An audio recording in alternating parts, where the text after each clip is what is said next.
Le coup de tocsin. Alors juste avant de vous donner la parole, Didier Maisto me dit dans l'oreillette qu'on est extrêmement nombreux ici. Merci à vous, merci. Mettez des cœurs, des pouces, des likes, parce qu'on me dit aussi qu'il n'y a que 3000 likes sur 6500 qui sont ici en direct et en instantané. On n'a même pas la moitié des likes. Il faut vraiment que tout le monde fasse l'effort de mettre des pouces à chaque fois sous cette matinale qui est liée et qui est malheureusement soumise aux algorithmes. Vous voyez, il y a ceux qui ont l'ordre international, nous on a l'ordre des algorithmes. Alors je compte sur vous et appelez vos amis pour qu'on soit toujours plus nombreux, qu'on continue de battre les records contre France 24 qui est à 7300. Et on peut les battre, vous le savez, on l'a fait tous les jours de la semaine jusqu'à maintenant. Didier Maisso, je vous écoute. Moi, je mets un pouce, même deux. C'est gentil. En plus, vous êtes gentil parce que je vous prends très en retard. Vous n'avez pas chanté gentiment. Oh, j'ai l'habitude avec vous, oui, Clémence, tout ça. Vous savez, l'info n'attend pas. On est toujours stressé sur les médias mainstream. On a l'impression qu'ils vont délivrer un message urbi et torbi. Oui. En fait, ils disent des banalités, mais il faut toujours les dire vite. Oui. Prenez-moi la comédie humaine. Alors, c'est oui ou c'est non. C'est non, hein, voilà. Alors, je vais vous parler de la PAC au moment où tous nos agriculteurs, nos paysans sont en train de crever, se mobilisent comme ils le peuvent. On a encore entendu sur votre antenne. Le problème, c'est que ils ont des exploitations. Hein. Ils sont en train de crever, mais ils veulent crever dignement. Ils font tourner leur ferme et au bout de quelques jours, ils sont obligés d'y retourner. Moi aussi, ils me font un peu rire, jeunes, tous ces écolos. Moi, je vis dans la ruralité, entouré de paysans, et je peux vous dire que c'est très, très, très, très, très dur et que le dur est devant nous. Alors, on nous dit souvent, à l'occasion de ces débats, j'ai entendu Madame Hayé, je ne ferai pas de commentaires sur sa faconde et son intelligence, parce que tout le monde le constate. Alors, elle est pour la guerre en Ukraine, elle est pour toutes les guerres, hein, elle y va avec le sang des autres, mais elle est aussi pour la PAC. Hein. Au cœur de mon engagement, il y a l'Europe, la PAC, on est plus fort ensemble que ces périls. Alors la PAC, c'est l'un des piliers historiques de la politique européenne.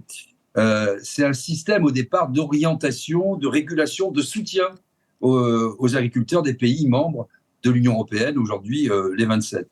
Elle est entrée en vigueur en 1962 et elle repose censément sur deux piliers. Et là, vous allez voir tout de suite le problème.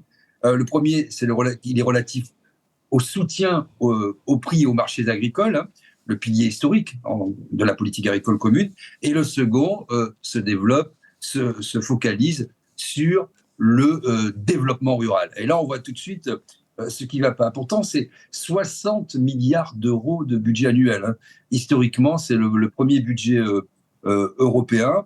Et elle est connue par tous les Français comme un système qui n'est plus ce qu'il prétendait être, c'est-à-dire la régulation des volumes, indirectement des prix des denrées agricoles et alimentaires. Et on sait évidemment qu'aujourd'hui, le prix des denrées agricoles, c'est essentiellement le marché et des accords de libre-échange qui fixent le prix. Mais ça, on le sait depuis à peu près 35 ans, hein, depuis que les marchés ont été dérégulés. Par qui ? Par l'Union européenne, bien sûr. Alors, dans cette compétition mondiale qui est complètement inégale, nous, on y va avec un boulet.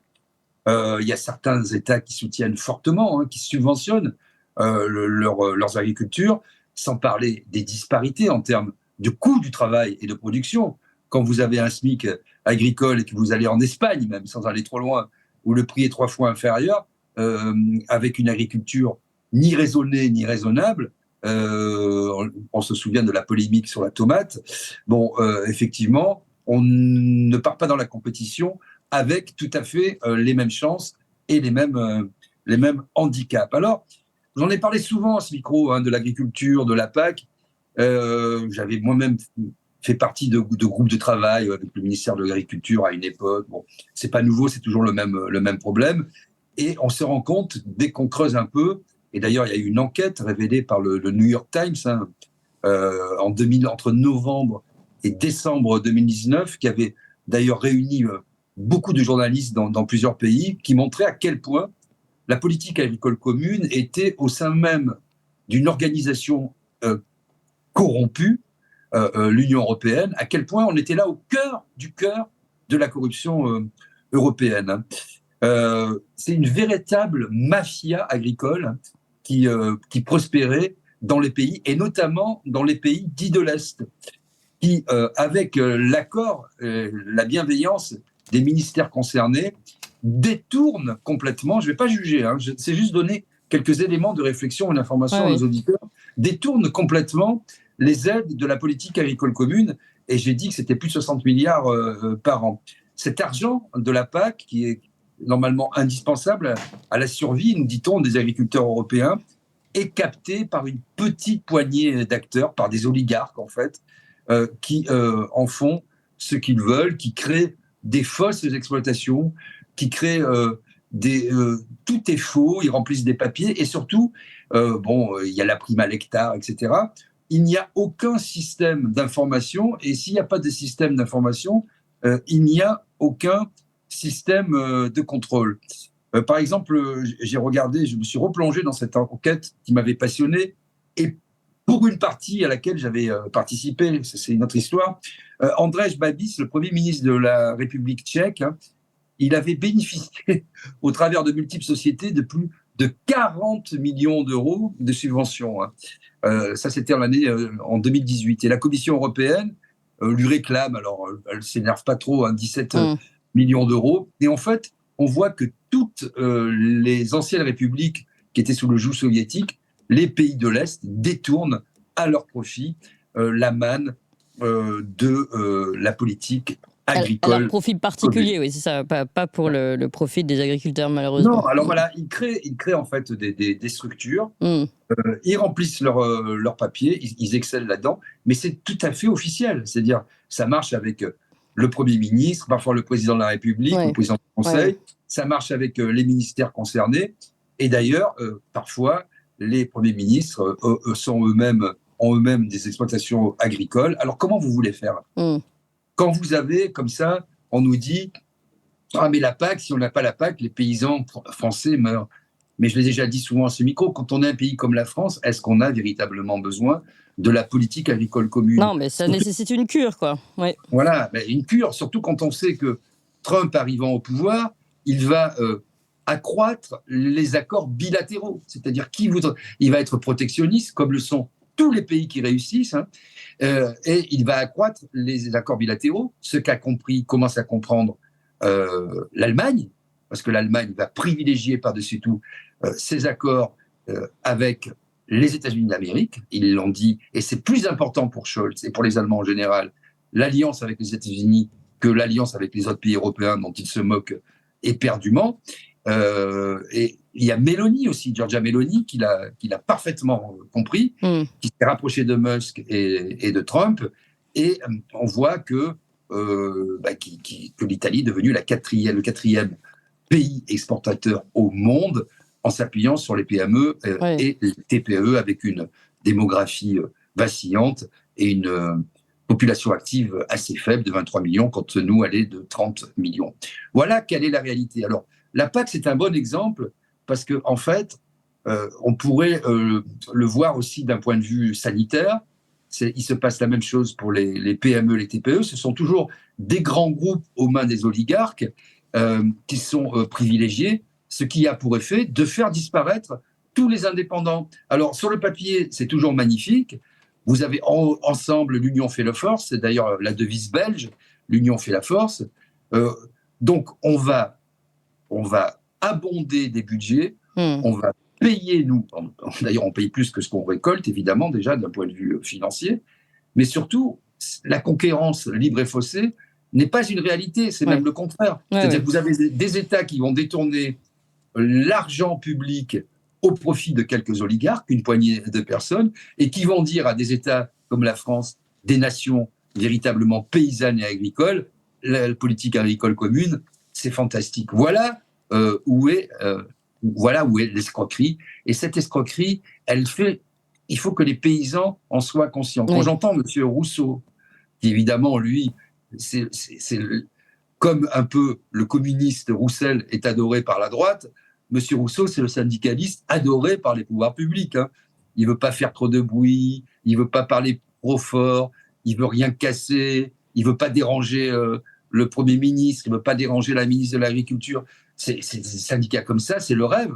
Ce sont des syndicats, je ne veux pas dire de gros mots parce que je vais avoir... il a des intérêts directs et on le sait très bien. Il a des intérêts directs avec le et groupe vous voyez, ce qui va être intéressant, c'est de voir les élections dans les chambres d'agriculture, parce Mm. qu'aujourd'hui, effectivement, la FNSEA reste majoritaire, mais la coordination rurale commence à bien percer. Bon, la Confédération paysanne, un peu plus discrète, c'est un peu plus de 20% chacun, mais voilà où nous en sommes. Alors, très brièvement, parce que je crois que nous sommes pris par le temps, je voudrais aussi, très rapidement, parler de cette surprise roumaine dont votre précédent invité a parlé. Alors, brièvement, parce qu'on a déjà fait, oui.